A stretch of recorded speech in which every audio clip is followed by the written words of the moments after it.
And I realized there was a real disconnect for people who had been in corporate settings and worked in leadership or executive positions, but in very niche specialties where I had been in this full business administration. And there was a disconnect between business development and marketing themselves and really being able to get in front of the client and show them the value of their work. Welcome to Company Profiles with Paul Chase, where we meet the people behind the companies that are changing the world. Today's video and podcast is sponsored by Paul Chase and AARE Real Estate Consultants. We help our clients create real estate wealth and well-being. Visit our website at parealestateresources.com. I want to welcome to Company Profiles the founder, CEO, CFO, chief big shot of Execuly, Diesha Cooper. Diesha, welcome to the show. Thanks, Paul.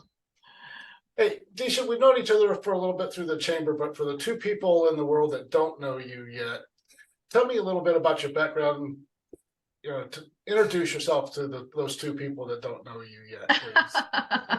There might be a few more than two. I mean, we'll see. All right. So how far back do you want me to start, Paul? Like back when I was a baby? No, we don't need to go that far back. Let's go back to. I'm joking. Let's go back to coming out of high school, and I went to work for somebody, and yeah. Coming out of high school, I thought I was going to go to college and become a neurosurgeon. I was told my dad, like, I graduated, I was 17. I was like, hey, Dad, I'm going to go to college and be a neurosurgeon. My dad's like, where are you going to get that money? And, I guess college debt was not a thing. And we'd also joined a church where college educations were looked down on and prohibited, especially for women. That's a whole nother story for another day, believe me. But my dad was a fabricator, machinist, foreman at a job shop. And he quit his job and started a small business with me. So we started a little job shop doing metal work and repairs together. That was 2003. And I was always the tomboy already, tinkering in the shed and fixing things. So it was very natural for me to go into that type of a business with him. And so we started out, initially it was just my dad and I, and some of my siblings would work. They were homeschooled. So after school hours, they'd come over to the shop and help us out. Yes, it was interesting being in a male-dominated industry. I remember one day as a teenager, we had pulled my dad's truck into the shop and I was changing the brakes on it. I was laying on my back under the truck and working under there. And one of his friends came in from the community. He's like, hey, David, do you have any employees yet? And he's like, yeah, my daughter is working with me. And he's like, your daughter? And my dad's like, yeah, she does a good work or whatever. And I came out from underneath the truck and I just looked at him and he looked at me and I was like, did that little mean glare, like, how dare you to my, talk like that to my dad. He just turned around and walked out of the shop. It was interesting for sure. I did 18 years in the industry. The first 11 with my dad. I did an acquisition in 2014 with two younger brothers. At that point, we brought one employee over with the acquisition. And I'm trying to think, it was maybe 4 years. So I hired my first female, into our company, which is a big day for me to have another woman on the shop floor. But, my career journey was, at that very beginning, I was the bookkeeper, the welder, the handyman on the floor. I ended, running the business for my dad, acquiring it from him, being business administrator and CFO. I did 7 years with my brothers until they were ready to take over the company and exited end of 2021. So that was the couple 100,000 journey to several million. We expanded into a specialty in the industrial services. So the company is now DCW Industrial Service. And I still say we, even though technically I'm fully exited from the company and bought out. They do electromechanical services up cycling large industrial equipment, putting on new technology, controls, hydraulics, things like that, so that you don't have to recycle the full equipment back down to, melt it down. So you're using large components and putting new technology on it. Super cool business, very successful. We have clients in 40 states across the US. So very proud of that journey. And yeah, it was a lot of fun. Well, I can just imagine. Now, you told the story the other day that I find very intriguing because it answers a question that I hear a lot from people, and that what does it take to grow? If I added, Yeah. I want to grow. To grow, I need an employee or 2 or 6 or 12 or whatever it is. But do I have the business to grow? And you told the story. I guess you are an Excel spreadsheet guru, grand master.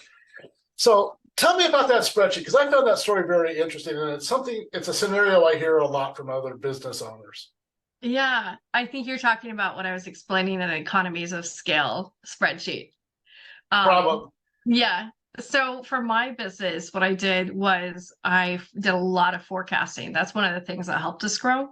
So I built out this, some would say, fairly complex Excel spreadsheet that intercommunicated with each other, where I could design the next growth step for our company. So if we're at 6 employees, I can project how many hours they're going to work, what their billable percentage would be, how much it's going to cost me for their benefits, their vacation, all those things.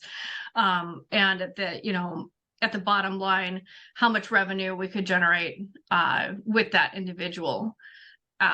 Then move that to the company projection. From there, we can build out different economies of scale where we can say, like, okay, we have a manager right now. He has capacity to bring on and manage 3 more people, but his workload that he's doing himself is going to reduce from 50% to, say, he's going to go down to 10% billable. So we can change those percentages in the model as we like forecast it.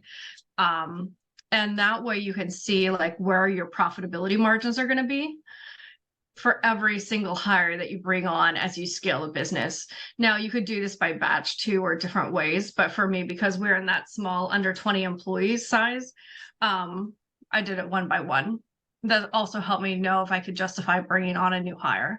So I can put a training period in. Okay, it's going to take us 4 months till we can even start billing this person out. It's going to cost me this much up front. How much do I need to have in savings in order to justify a new hire, especially if they're like an intern or a student hire, things like that.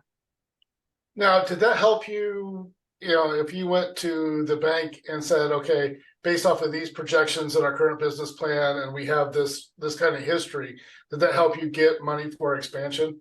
Oh yeah, absolutely. Because you can show the bank like, okay, I want to hire these people. I need this much more equipment. And in manufacturing or in heavier industrial settings, it's not like we're just getting another computer. Say we're getting another $100,000 piece of equipment or $200,000 piece of equipment, whatever it is. It costs a lot to bring in equipment for these people to operate. So this helps us with cost justification to funding sources. That's great. It's something that, as a small business owner, I probably ought to start thinking about doing, but I've been on my own, and I'm still somewhat of a control freak.